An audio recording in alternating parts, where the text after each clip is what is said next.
ATA for telling my paternal half-sister I don't want a relationship after months of her badmouthing my mom. A few months ago, my 24F paternal half-sister, 20F, made contact with me through social media and said she wanted to know me. We didn't grow up together.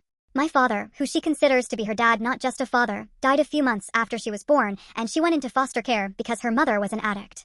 I was raised by my mom, and my mom did not want to raise the two of us because my paternal half-sister was born from an affair my father had with half-sister's mother. My half-sister said her file from foster care mentioned my mom being asked and rejecting her.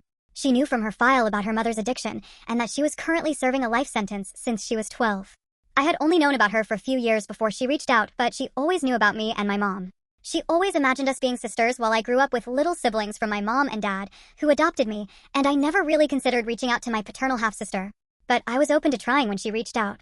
The reason this has not worked is she holds my mom responsible for her growing up in foster care and us not growing up as sisters. She said she didn't care if she was an affair baby, if my mom was hurting, if she wasn't legally her mom because mom was an adult and she was a baby who had nobody after her dad died. And she said not only did she not take her in and raise her, but then she let me be adopted, legally severing that tie from the two of us. She has wished for my mom to get cancer, AIDS, and to stroke out until she chokes on her own vomit. I have stopped replying in the middle of chats because of this.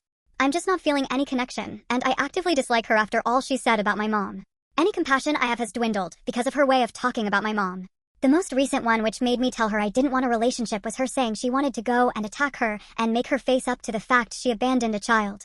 When I told my half-sister I didn't want a relationship, she called me through DM crying about how unfair that was and how she didn't want to be alone again and we were supposed to support each other.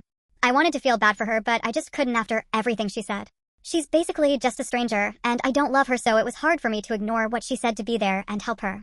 Does it make me an asshole that I pulled the plug on the relationship? If this story kept you hooked, give it a like, share your thoughts below, and subscribe for more.